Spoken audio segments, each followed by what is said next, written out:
joining me today. It's Brian Gubernick, and welcome to the No Days Off podcast, where we believe that every single day brings a new opportunity to get better. Before we get into it today, I just would like to start by asking everyone if you've enjoyed the past 30 plus episodes that we've done. We put them out every single weekday, 5 to 10 minutes. Many of you have been listening to everyone, and I so appreciate it. If you are loving it, if you're enjoying it, please leave us a review. If it's 5-star, of course. If it's not, no, I'm just kidding. If you could leave us a review, that would be awesome. Also, if you wouldn't mind sharing it, any of the episodes that have made a difference in your world, if you would share it, I'd love it. It would mean a lot. Let's actually get into our topic today. Today is going to be a fun one. We're going to be talking about creating more time and space in your world, and it's going to be built around some advice given to me by my mentor: buy your dog food on Amazon. Now, what the hell does that mean? I have a mentor of mine over the years who has taught me so much and shared with me so many different strategies in life and business, and truly made me, I think, just a better person overall. And some of the most meaningful advice he ever gave to me was saying, Brian, you need to buy dog food on Amazon. Now, what was he saying? What did he mean? Right? Now, he did literally mean buy dog food on Amazon, but he also was using that as an example of all of the things that we could figure out a way to minimize time or involvement, yet we still go about and do. Like, for example, dog food. As silly as this may sound. I drive, or used to drive, to PetSmart, and every, month or two, buy another bag or two of dog food. Now, I didn't mind it all that much. It wasn't that big of a deal, I guess. But the truth is, it was an hour plus trip to take.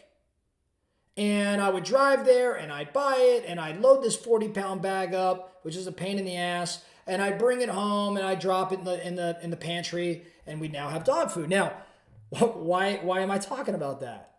Well, he brought it up. He said, listen, Brian, just buy your dog food on Amazon. Why?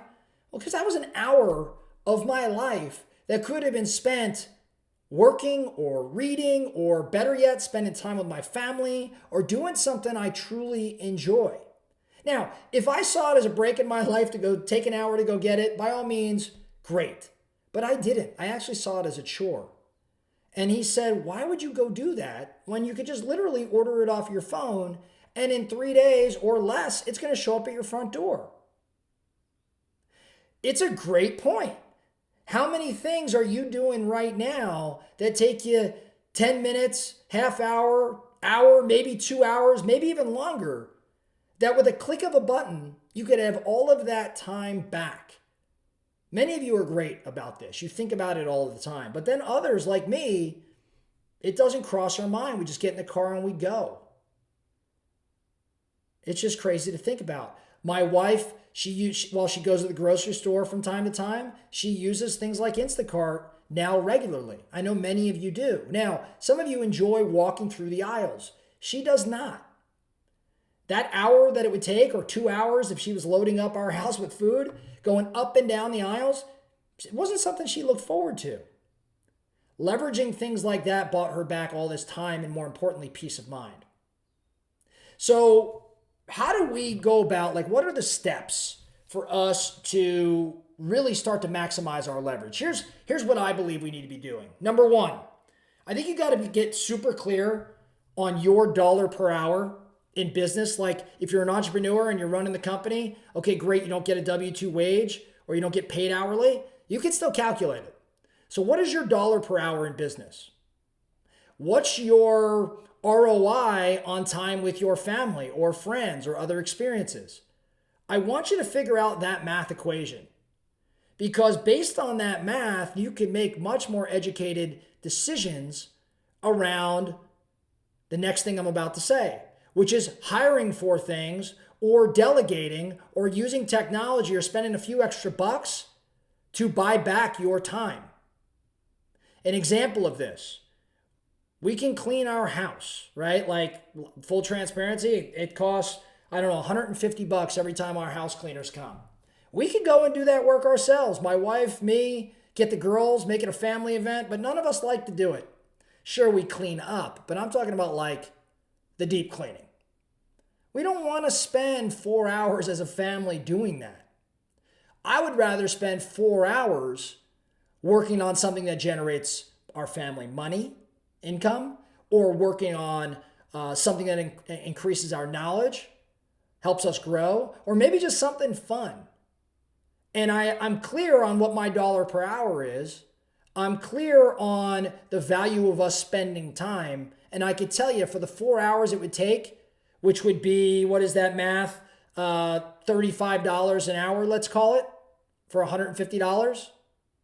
It's a little, I think it's a little off, but $35 an hour, it's well worth the spend. Now, where would it not be well worth the spend? If I employed somebody to do that and then accomplished nothing with those 4 hours. Another example of things we can do to better leverage our time. I am the type of guy, I am an individual that takes Uber everywhere. And I don't mean just like Uber to the airport. I mean Uber to appointments. Some days, many days in a row, I don't drive. I will take an Uber. Now, it costs money to take Uber or Lyft or whatever your preferred service is. But while I'm riding in that car, I'm actually able to look at my email or look at my text or read whatever it is I need to read. And I'm getting back the 15, 20, 30 minutes that I wouldn't have if I, in fact, was driving. Now, if I have 2 or 3 appointments in a day and each one of those rides takes me half an hour, I am now getting an hour and a half of work time back, of focus time back by not actually driving. And to me, that's worth a lot of money. And to you, it is too. Even if your wage is relatively low, I can assure you, you probably offset the cost of that drive if in fact you're able to work on things that matter to you financially. The last thing that I do, and I know this is not something everybody can do, but for those that personally know me or have my number, you've probably noticed that I have no voicemail. Like literally don't have my voicemail system set up. That's not an accident. And if some of you are hearing this for the first time and you're like, and you've texted me before, Brian, your voicemail's not set up. I'm aware, I know it's not set up, but why do I do that? Well, because the truth of the matter is, if anybody needs to get a hold of me, they either keep calling or they text me. And what I found with the quantity of voicemails I used to get, I would not only spend time going through them, I'd spend a lot of time stressing that I haven't called people back. Silly, it may sound silly to you, but the truth of the matter is that's leverage for me. That's buying my time back. That's owning my calendar. That's my version in business of buying my dog food on Amazon. So the focusing question for you today, where are you losing time by doing things inefficiently? And what steps can you take to change that? How can you get more productivity out of your days in business or in life? And how do you start spending time? How do you create more time to do the things you'd rather be doing? The things you'd rather be focusing on?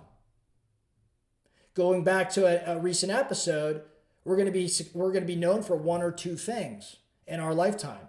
That means we got to dedicate more time to those things, more focus to those things. So what leverage can you create that gives you back your time so you can focus? That's all we have for today, the No Days Off podcast. Thank you so much for listening. And remember, every single day brings a new opportunity to get better. So let's get after it.